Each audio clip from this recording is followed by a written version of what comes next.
Y bueno, como les decía, vamos a hablar un poquito de algunas cosas que ya hablamos al principio, pero al principio del curso, pero vamos a recapitularlas un poco en este momento, donde ustedes ya tienen ya hicieron un pequeño recorrido o no tan pequeño recorrido, sobre dos familias de bases de datos, y me parece que es bueno en este momento como entrar en contexto de cómo fue que surgió este movimiento, volver unos pasos para atrás y ver estas razones del surgimiento del movimiento como principales motivadores de una familia de bases de datos, que son las bases de datos clave valor o también column families stores. ¿Ah? ¿Por qué volver para atrás? ¿O por qué separar a las bases documentales y las bases de grafos como hicimos de estas otras? Y esencialmente porque tienen un modelo de datos bastante complejo y bastante particular, ¿sí? Mientras que esta otra familia de base de datos, el modelo de datos es muy simple y las principales características o las principales diferencias con respecto a los motores más tradicionales están dados por la forma en que funcionan y por las funcionalidades que proveen de particionamiento de datos y de accesibilidad a los datos y de diferentes nociones de la consistencia. Así que bueno, vamos a recapitular un poquitito esto del surgimiento del movimiento NoSQL. Voy a ir rápidamente porque muchas de estas cosas ya las vimos en la introducción al curso.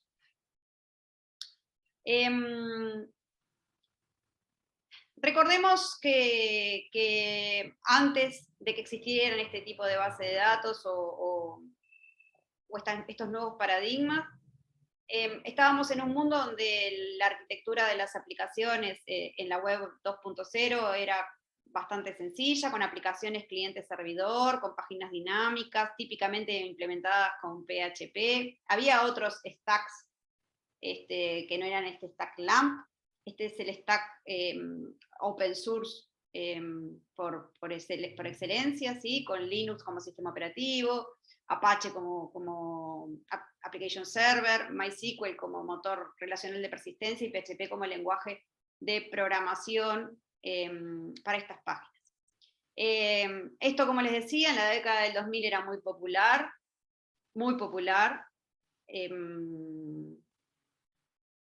Y esta forma o este enfoque, esta aproximación, tenía y tiene varios problemas cuando aparecen muchos accesos concurrentes a la base de datos, cuando las aplicaciones empiezan a tener mucho éxito, cuando se empiezan a utilizar mucho. Ya estuvimos charlando sobre esto, en la introducción al curso, que comienzan a aparecer intentos de mantenerse dentro de este paradigma y con este stack, pero ubicando los distintos componentes en distintos dispositivos de hardware, tratando de replicar pedacitos de la solución, o teniendo add-ons a esta solución, como los servidores estos de Memcache, para poder tener un poquito más de capacidad de respuesta ante una gran demanda de accesos desde la capa cliente, ¿sí? Que son las computadoras que están más arriba, son las que modelan la capa donde están los servidores web. Esos servidores web son los que atienden los pedidos desde fuera, y atrás del todo, abajo del todo en el dibujito están los servidores donde está residiendo efectivamente la base de datos, ¿sí? Las bases de datos relacionales típicamente no están preparadas tener la capacidad de tener réplicas y réplicas sincronizadas automáticamente. Esas funcionalidades se fueron agregando a medida que pasó el tiempo. Pero bueno, estas soluciones residían o confiaban en eso, en tener una base de datos como principal y otras bases de datos que son copia de esta base principal, pero donde no se hacían operaciones de escritura, ¿tá? Donde lo que se hacía era operaciones de lectura por parte de los servidores web, esto para poder mantener la consistencia, porque si todas estas copias distintas de la base de datos son escritas indistintamente por los distintos servidores web, básicamente pasaríamos a tener un estado absolutamente desconocido y los datos imposibles de reconciliar. Entonces, esto genera un cuello de botella porque donde tengo un problema es en la performance de escritura. Tengo en principio buena performance en la lectura, pero sigo teniendo problemas en la performance de la escritura. Entonces, bueno, el siguiente paso en tratar de resolver este problema es decir, bueno, no solo vamos a tener este esquema donde tengo bases que solo sirven para escribir y copias read-only, sino que además podemos tratar de particionar los datos y particionarlos, por ejemplo, según cierto rango de claves. Este concepto, que ya lo vimos cuando vimos las funcionalidades que incorpora MongoDB desde su diseño, este concepto es el concepto de particionamiento horizontal o sharding de los datos. Que en este tipo de sistemas, en este tipo de arquitectura, en este tipo de soluciones, era necesario implementarlas en forma ad hoc. ¿Sí? Cada sistema tenía que resolver este tema de las particiones y resolver el tema de lidiar con consultas, eventualmente, que necesitaran datos que están en particiones diferentes. Este esquema de funcionamiento que a ustedes les puede parecer muy artesanal y muy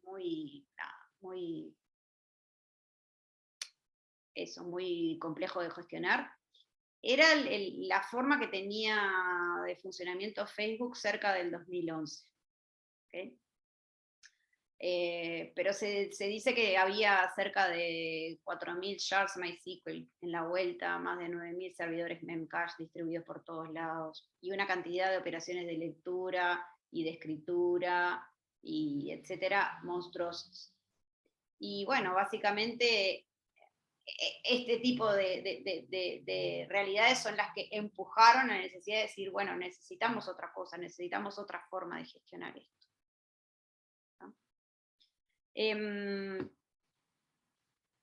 Esto ya lo vimos, lo vuelvo a repasar, y es importante tenerlo en cuenta porque también es otro de los lineamientos para diseñar estas nuevas bases que estudiamos en este curso, ¿no? Además de que esto es muy complejo de gestionar y es muy complejo de mantener, tener esta idea del particionamiento resuelto así en forma ad hoc, hace que el SQL quede mutilado, que tengamos que resolver las consultas que tienen en cuenta varias particiones, trayendo datos a memoria y haciendo procesamiento en memoria, que la integridad transaccional, que es uno de los grandes valores de las bases relacionales, se pierda si tengo que atravesar más de una partición, y que además tenga múltiples problemas de gestión de verdad, gestión de hardware, gestión de recursos, ¿no? Balance de carga, qué pasa con los cambios en el sistema, qué pasa si tengo un uso, una demanda elástica en el uso de los recursos, etc. Todo esto empuja a la necesidad de nuevas soluciones. Emparentado con esto, y unos años antes, porque se fije, este teorema es un teorema del 2000, aparece una persona, Brewer, que postula esta aseveración, ¿no? De que en un sistema de base de datos distribuido puedo tener a lo sumo dos de las siguientes propiedades, y habla de tres propiedades y vamos a detenernos un poquito en su definición. Habla de consistencia, habla de disponibilidad y habla de tolerancia a las particiones. Ahí abajo les dejo un link, porque este teorema tiene una demostración, y hay notas sobre esta demostración, pero hay una discusión bastante interesante sobre este teorema, vamos a ver un poco eso en unas slides un poquito más adelante. Las definiciones que se toman sobre estos, o sea, lo que quiere decir Brewer cuando habla de consistencia, disponibilidad y tolerancia a las particiones, es algo parecido a lo que resumo a continuación. Cuando habla de consistencia no habla de la noción de consistencia de bases de datos relacionales. ¿Sí? Si ustedes recuerdan, la consistencia en ese contexto quería decir que la base de datos satisface cierto conjunto de restricciones, ¿sí?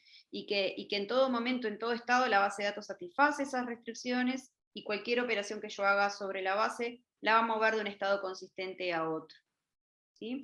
Acá esa noción está un poco relajada y es más liviana, y es que todos los usuarios de esa base de datos ven los mismos datos en cierto instante, o que todos reciben la misma respuesta ante una pregunta, ante una consulta, ¿no? Que no va a pasar que un usuario pregunte algo y se le devuelva una respuesta distinta a lo que pregunta otro en el mismo momento. Después, cuando habla de la disponibilidad, está hablando de la disponibilidad del sistema como un todo, ¿tá? Habla de la noción de falla, no es demasiado específico acerca de qué falla se está hablando, ¿sí? Pero está hablando de que ante ciertas fallas, la base de datos o el sistema sigue siendo operacional, siga devolviendo respuestas. Y cuando habla de tolerancia a las particiones, refiere, porque recordemos que este es un sistema distribuido, ¿sí? Está hablando a fallas en la comunicación dentro de los componentes de este sistema distribuido, ¿sí? Que si esa comunicación falla, si algún componente se pierde comunicación con el resto, igual el sistema siga siendo capaz de devolver respuestas, de ser operacional. ¿Tá?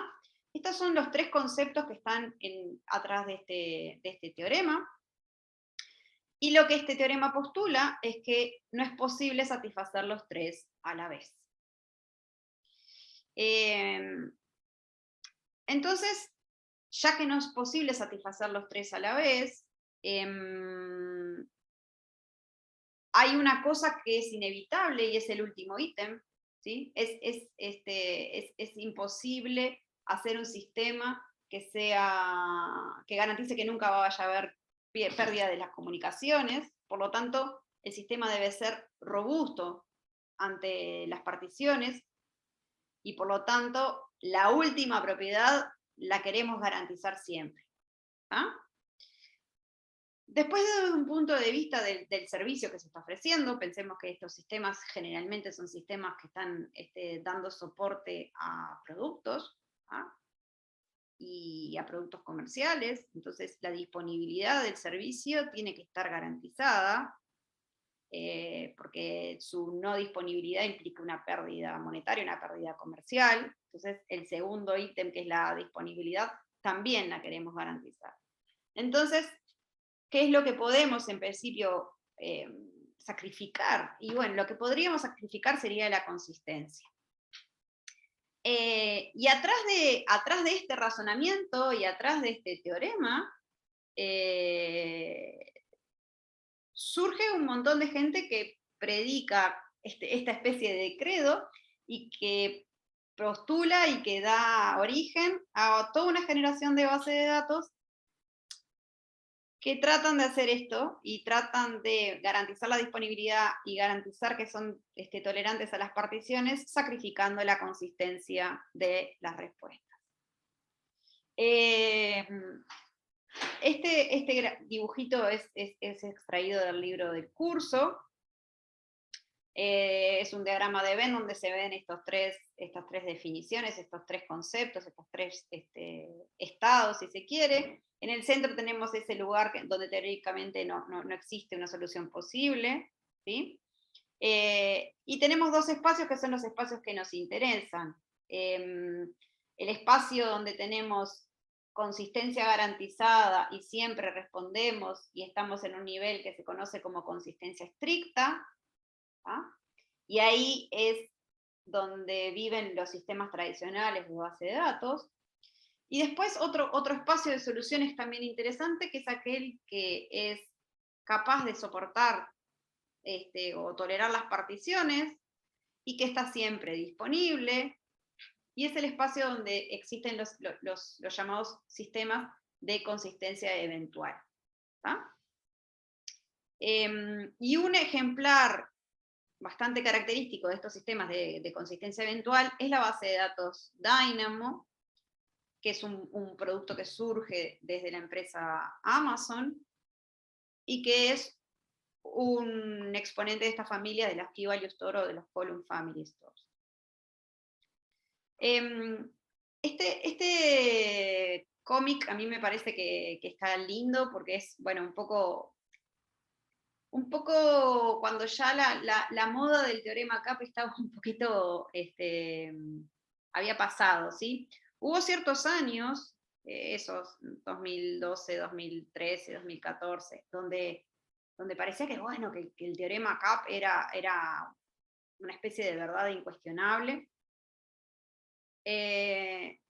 Mucha gente salió a hablar de este teorema, muchos vendedores de productos de software también salieron a ampararse en esto, y durante varios años esa discusión estuvo como medio trancada hasta que empezaron a aparecer otras voces que tratan de, bueno, de suavizar un poco la cosa y de analizar en profundidad cuáles eran las definiciones que estaban atrás del teorema, bueno, si es realmente cierto lo que predica, ¿sí?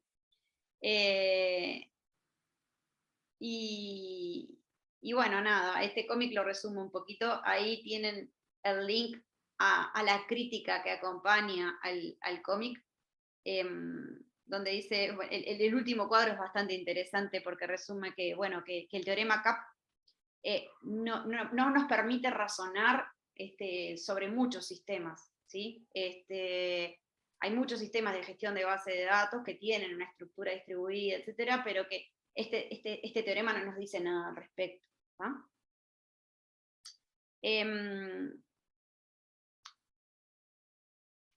Emparentado entonces con esta idea de que el teorema CAP tenía sentido y que postulaba un montón de cosas que parecían que eran verdades incuestionables,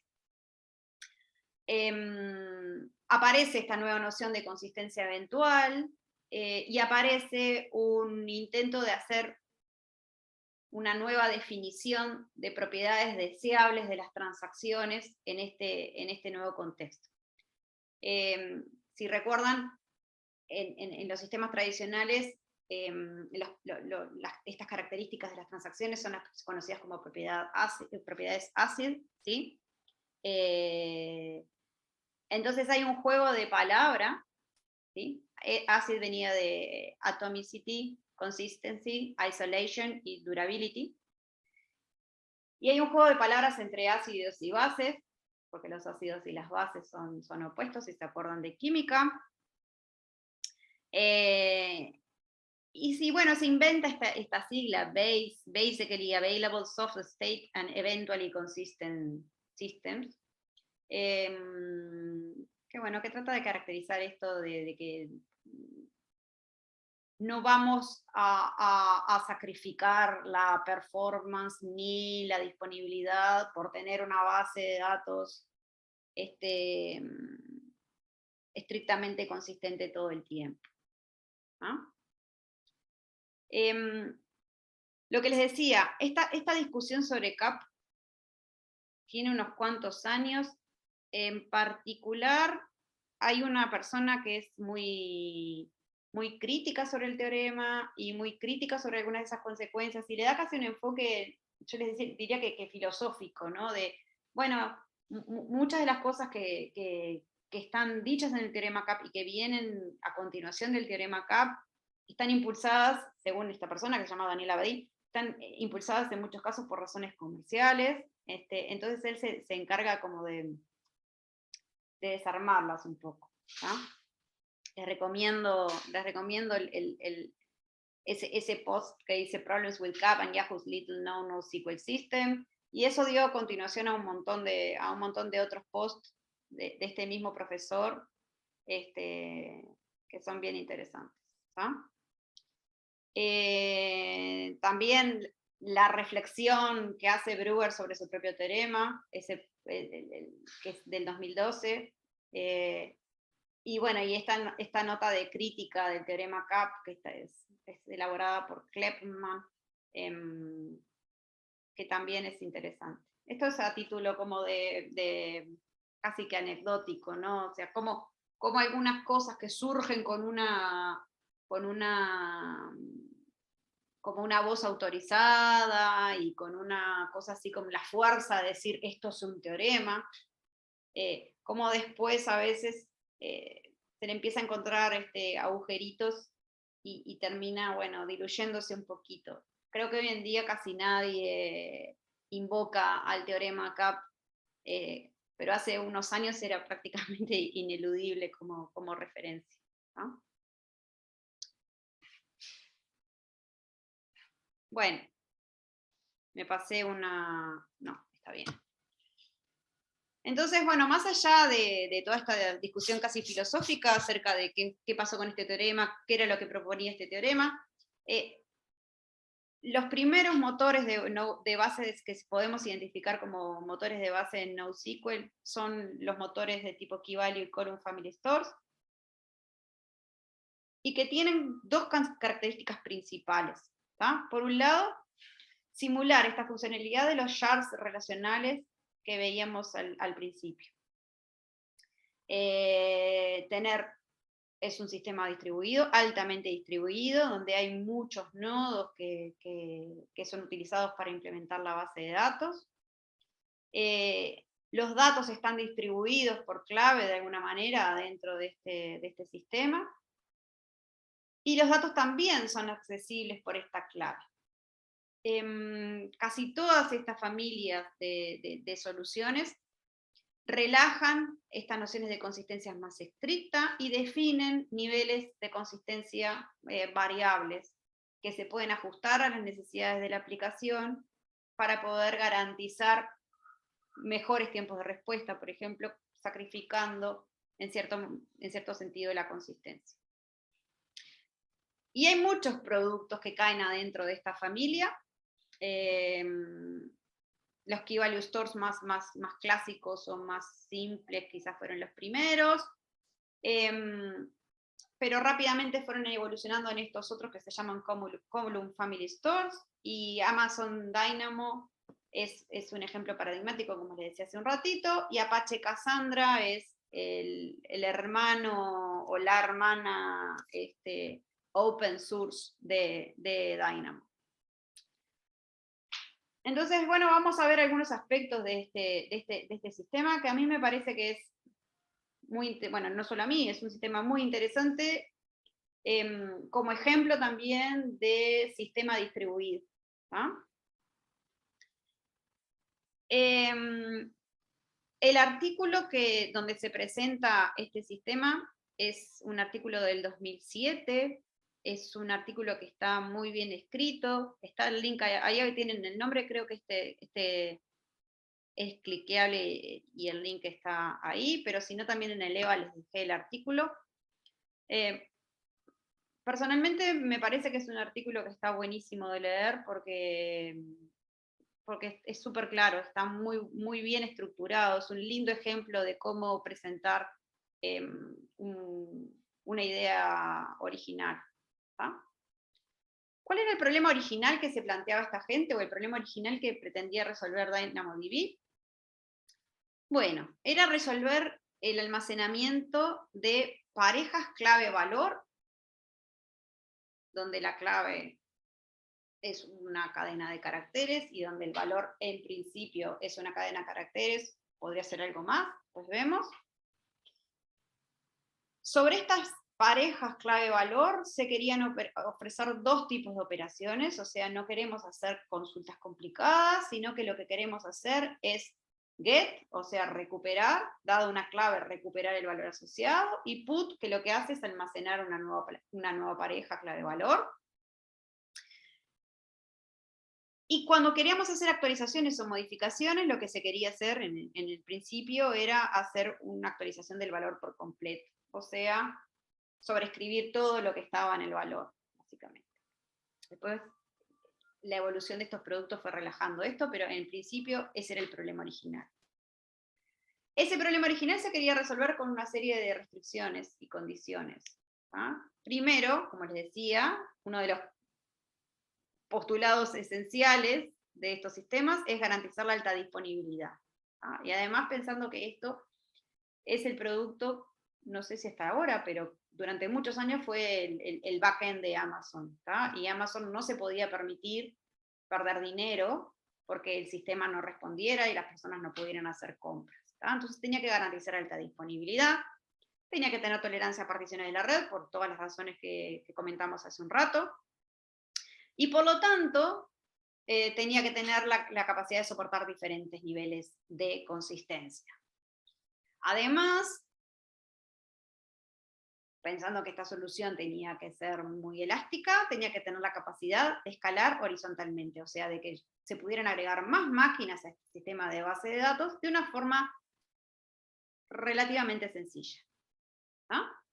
Y que tuviera una política de always write, ¿tá? De siempre dejar escribir, siempre eso, siempre dejar escribir y después ver qué pasaba con la consistencia, después ver qué pasaba con cómo se gestionaban esos datos. ¿Tá? No trancar, no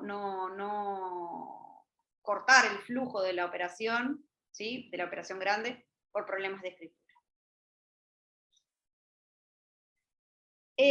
La arquitectura de este sistema es una arquitectura bastante particular en el contexto de las bases de datos. ¿Tá? No es particular en otros tipos de problemas. Es una arquitectura donde todos los nodos tienen iguales responsabilidades, no hay un nodo primario. ¿Tá? Y el particionamiento, si ustedes se acuerdan, cuando veíamos en Mongo que había dos esquemas de particionamiento, unos basados en rangos, ¿tá? Y había otro sistema de particionamiento basado en el hash de la clave. ¿Sí? Bueno, en este caso lo que se hace es un particionamiento basado en el hash de las claves. Lo que se está implementando en el fondo es una cosa que se conoce como Distributed Hash Table, que es utilizado en otros sistemas, por ejemplo en los sistemas peer-to-peer. Y en este caso, en este contexto, como yo les decía, que además quiero poder escalar, esta base de datos permite que la cantidad de nodos sea variable, ¿tá? Y poder ir agregando nuevos nodos a la topología de la solución. Además, lo que les decía de que siempre voy a dejar escribir, ¿sí? Eso genera que nosotros podemos tener eventualmente, y en ciertos niveles de consistencia, podemos tener problemas de que pueda haber datos que aparentemente entran en conflicto dentro de la base de datos. Entonces, para resolver esos conflictos, hay una noción de versionado de los datos, y la resolución del conflicto se hace en el momento de la lectura, no en el momento de la escritura. En el momento de la escritura se escribe, y después a la hora de leer, se resuelve y se decide cuál es la verdad, ¿sí? Cuál es la respuesta, comillas, correcta. Esta idea del consistent hashing, que es la que está por detrás, lo que hace es aplicar una función de hash sobre la clave, ¿ah? Y cada nodo que está dentro de la topología, ¿sí? La topología del sistema es un anillo, cada nodo que está participando de este anillo sabe cuáles son los nodos que están en el sistema y qué rango de claves maneja cada nodo. ¿Ah? Esto hace posible que cualquiera de los nodos que está participando de la base pueda aceptar pedidos de lectura, aceptar operaciones desde afuera, y sabe decidir para qué lado del anillo tiene que redireccionar ese pedido. ¿Ah? Porque sabe cuál es el rango que maneja su nodo y sabe para qué lado está el nodo responsable de atender ese pedido que recibe. La fragilidad que tiene esta arquitectura, si uno la piensa rápido, o si la piensa de una forma medio ingenua, es que una vez que yo tengo el sistema configurado y que tengo ciertos nodos y ciertos rangos, y yo quiero agregar más nodos, ¿tá?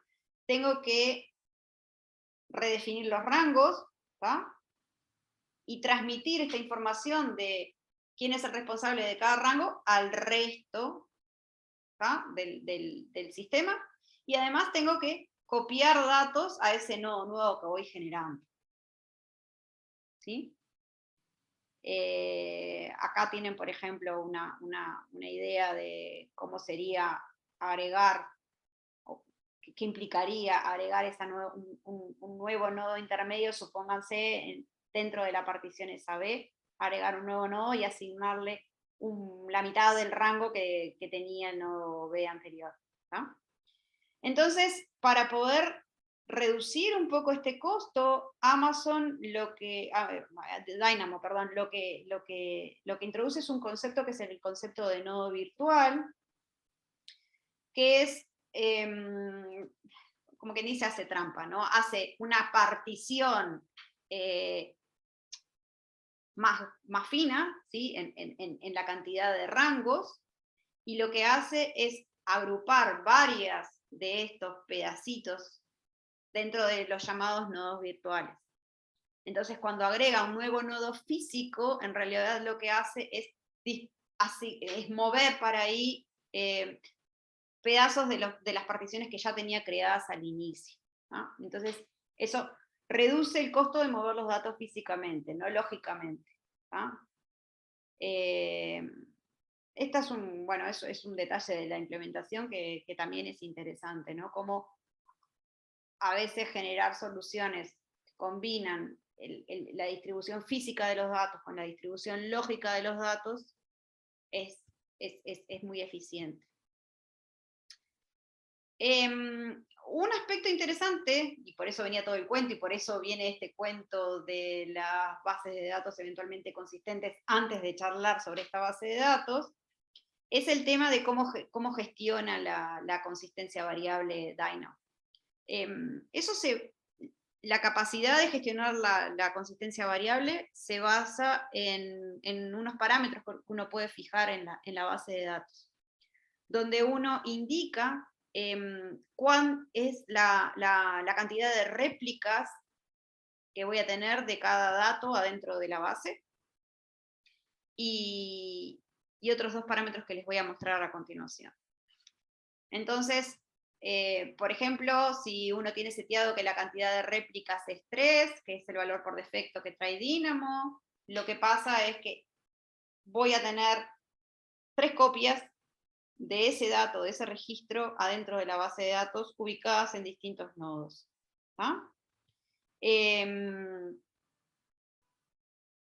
Perdón. El asunto es que yo puedo decir, bueno, yo quiero tener 3 copias, pero lo que voy a poder ajustar es cuántas de estas copias voy a precisar escribir efectivamente para poder decir la operación terminó, y cuántas de estas copias voy a precisar leer para darle a quien está pidiendo de afuera la respuesta del valor asociado a esa clave. Y estos parámetros son los que se denominan esto de notación NWR. N es la cantidad de copias a mantener, W es la cantidad de copias a escribir para decir se completó el write, y el R es la cantidad de copias a leer antes de decir este es el resultado de la operación de read. Y variando estos valores, sobre todo variando el W y el R, con un N dado, es que puedo llegar a tener distintos diferentes valores de consistencia. Ahora vamos a ver algunos ejemplos. Supónganse que estoy en un sistema con un W igual 1, entonces llega el dato, se guarda en un nodo, se devuelve el control y no pasa nada. Si alguien indica que W es 2, entonces, no lo dije aquí, pero acá estoy asumiendo N3. Si W es 2, llega el dato, se guardan 2 copias físicas adentro del anillo, se devuelve el control. Si W fuera 3, tengo que guardar 3. Ahora bien, vamos a ver los distintos casos o distintos escenarios posibles. Si yo tengo una cantidad de copias fijada en 3 y digo que el W tiene que ser 3, estoy en un escenario de consistencia estricta, ¿sí? Mi escritura es muy lenta, mi lectura es muy rápida, porque me alcanza con leer una copia. ¿Por qué? Porque yo siempre sé que las 3 versiones que hay adentro de la base de datos son el mismo valor, necesariamente, porque W es 3. ¿Ah?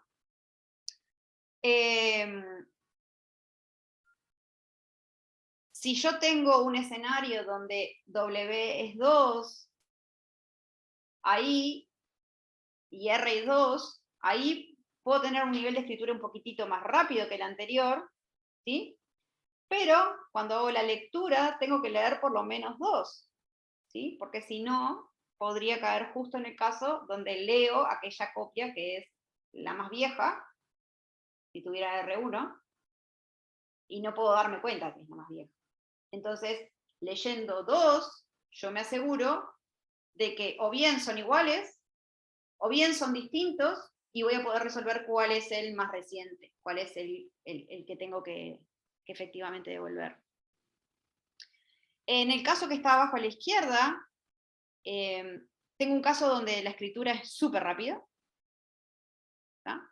Pero tiene un riesgo, y es que pueden perderse datos, porque si yo tengo una única copia en mi sistema y justo el nodo donde estaba esa copia se cae, puedo tener pérdida. Y la lectura es muy lenta, ¿tá? Tengo que leer todo para poder decidir cuál es el valor más reciente. También puedo irme a un escenario donde no me interese mucho la consistencia y puedo tener un seteo sumamente rápido donde yo guardo una copia, ¿sí? Y siempre leo una. Y bueno, y es una lotería, ¿no? Guardé algo, no necesariamente lo que voy a leer es lo más reciente, ¿no? Y además puedo tener pérdida de datos. Pero bueno, dependiendo de las características de la aplicación, puede tener sentido jugar en alguno de estos escenarios no tan estrictos como el escenario de arriba a la izquierda. El tema de tener copias que eventualmente son distintas genera la necesidad de tener mecanismos de resolución de conflictos. Y como yo les decía, la resolución de conflictos se hace al leer. ¿Ah? Esa es una diferencia importante con los manejadores relacionales clásicos, ¿ah? Donde nosotros lo que hacemos es evitar que los conflictos se generen, poniendo mecanismos de lock, mecanismos de bloqueo, ¿tá? Que impiden que más de uno escriba, ¿sí? Que las transacciones se realicen hasta el final o se deshagan, etcétera, etcétera. Los mecanismos tradicionales que sabemos que existen. Acá se puede escribir, siempre se puede escribir, y a la hora de lectura es que eventualmente tengo que resolver conflictos. Y aparecen por lo menos 2 mecanismos distintos. Uno, donde lo que se hace es confiar en los timestamps y decir, bueno, la última versión es la buena, ¿ah?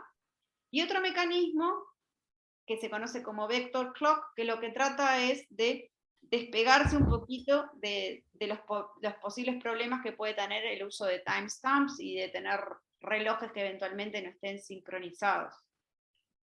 ¿Sí? ¿Hay alguien con el micrófono abierto que quizás quiere decir algo y yo no lo veo? ¿O no? No. Yo no estaba con el micrófono abierto, pero suena un poco raro, ¿no? En general todo esto, como decir, ¿no te puede generar bastante inconsistencia hacerlo en la lectura en general? No, no necesariamente. ¿No? No. Okay. No, porque tipo uno ya cuando viste como, bueno, vos lo sabés mucho mejor que yo, pero digo, en la escritura ya controlas tantas cosas que hacerlo de la lectura se me hace bastante raro. Sí, bueno, pero lo que pasa es que tenés esta capacidad de decidir en algunos escenarios, ¿sí? Vuelvo una para atrás, Sí, salvo que estés en el escenario de abajo del todo, abajo a la derecha, en ese escenario sí que no tenés posibilidades de decidir cuál es la versión buena. claro. Salvo que estés ahí, tenés formas de decidir cuál te parece que es la respuesta correcta. Claro. ¿Ah? Bien. Entonces, la idea esta del que el último que escribe gana, o de la escritura más reciente, es algo así como lo que está acá. Supónganse que nosotros tenemos un cliente A que pide insertar esto, ¿sí? Luego, en un T2, un cliente B trata de insertar esto, ¿sí? La clave es la misma, user 22, y todo lo que está en rojito es el valor. El valor, en este caso, lo obtenemos separados en campos, justamente porque esas son las famosas columnas de las que habla el término column family. Y fíjense que la diferencia entre el registro que se inserta ante 1 y el registro que se inserta entre 2 es la edad de la persona, ¿sí? Luego, en un T3, en un tiempo siguiente, hay un cliente C que lo que escribe es esto. Fíjense que la diferencia entre este registro y el del T2 son dos diferencias, ¿está? Tiene diferencia en la edad y tiene diferencia en el correo.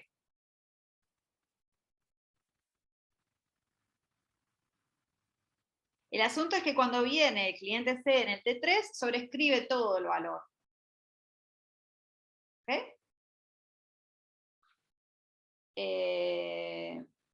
Esto es un comentario aparte. Bueno, entonces, ¿cómo hacemos para saber cuál es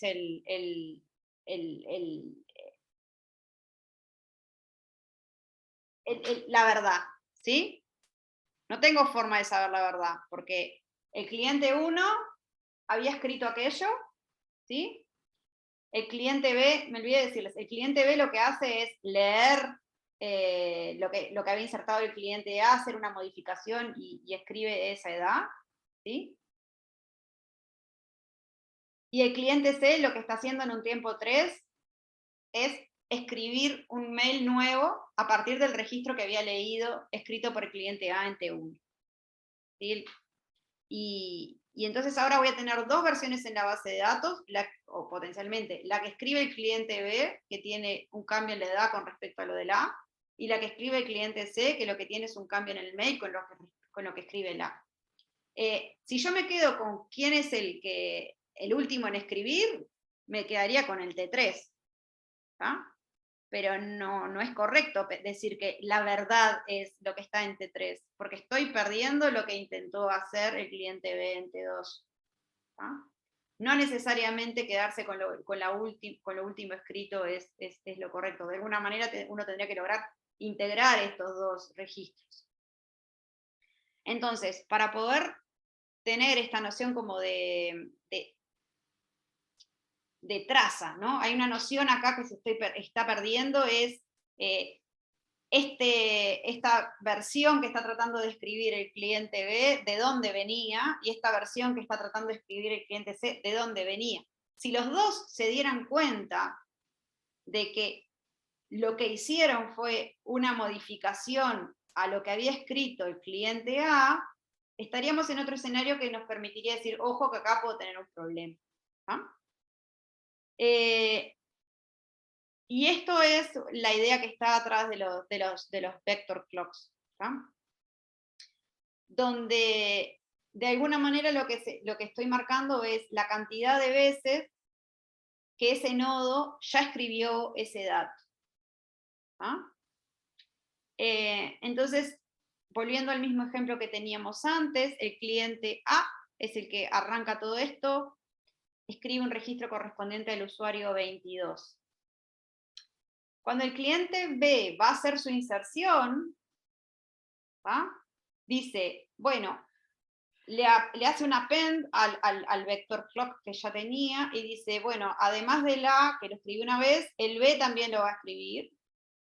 Y el C, cuando vaya a escribir el suyo, también va a decir A1 y C1. Entonces, esto, de cierta manera, permite que cuando estén los dos registros en la base de datos, se pueda detectar de que hay un conflicto potencial porque B1 escribió y C1 escribió algo que antes había sido solo escrito por A1.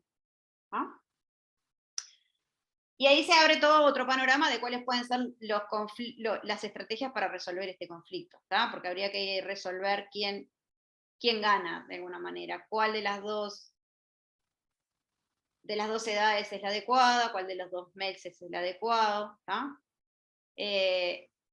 Ahí también pueden ir a mirar en el paper las distintas opciones que dan de cómo resolver esto, pero otra vez, lo importante, lo que quiero que se rescate de esta presentación o de esta parte de la presentación es eso, de que si bien nosotros podemos relajar ciertas nociones de consistencia, pese a eso, en algún momento alguien tiene que tomar decisiones acerca de cuál es la respuesta, comillas, correcta. Y para eso se empiezan a generar este tipo de workarounds, ¿no? Bueno, tengo que adicionar metadata, tengo que agregar campos extra, tengo que agregar más información para poder en algún momento decidir cuál es la respuesta que el sistema va a dar.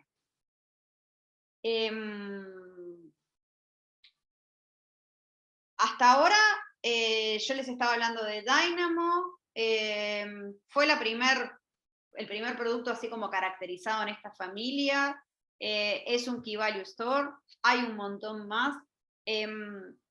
Sentó las bases para varios productos, como les comentaba, Apache Cassandra es uno de ellos, y son productos además que a lo largo del tiempo han ido evolucionando. Eso que yo les comentaba al comienzo, de que al principio las Key Value Stores y las Family Stores estaban pensadas para hacer consultas de tipo GET y de tipo PUT, bueno, eso ya no es así. Estos dos sistemas tienen un lenguaje de consultas de alto nivel, parecido al SQL. Hay aspectos de estos de las consistencias que son como más transparentes, si se quiere, para los programadores. También cambió bastante el tema de la clave y el valor. El valor al principio era esto que siempre se sobreescribía todo y era una cosa atómica. Después el valor fue teniendo como más estructura. Empiezan a aparecer las cosas de las columnas o las familias de columnas, y cada familia de columnas puede tener un tratamiento distinto. Pero bueno, esos son ajustes que se fueron haciendo sobre esta idea, que la idea de base sí se mantiene. La arquitectura también se mantiene, la alta escalabilidad de esta solución también se mantiene, y por eso es que es como una solución bastante emblemática de esta familia de sistemas. Para terminar sobre este punto, me parece que está bueno pegar una mirada al paper de Amazon, sobre todo para aquellos que tengan como un perfil más académico, por lo que les decía, es un paper que está sumamente claro, está bueno de leer, es una referencia que está buena. Hay charlas y videos sobre este paper. Hay un video que pueden bichar ahí, discutiendo y analizándolo y por qué este trabajo cambió para algunos el mundo de la base de datos. Y para aquellos que tengan interés sobre el producto en sí, sobre su arquitectura, también les dejo un video que va un poco más a los detalles técnicos de este producto. No incluí específicamente cosas de Cassandra, pero lo que les decía, también es un proyecto que sigue vivo, que sigue vigente, y bueno, algo que tampoco incluí en la presentación, pero que es importante mencionar, es el tipo de problemas que se puede atacar con estas soluciones, ¿no? El tipo de problemas es un tipo de problemas similares al que había en origen, ¿no? Almacenar en forma muy eficiente, con poco retardo, con poca latencia, cosas que pueden tener esta pinta de clave-valor. Y sobre todo eso, son sistemas pensados para tener alta disponibilidad en el almacenamiento. Ser muy eficientes a la hora de guardar, sobre todo. Y esa es como la gran característica que tiene, ser muy eficientes para guardar datos. Y bueno, por aquí dejo yo. Voy a dejar de grabar.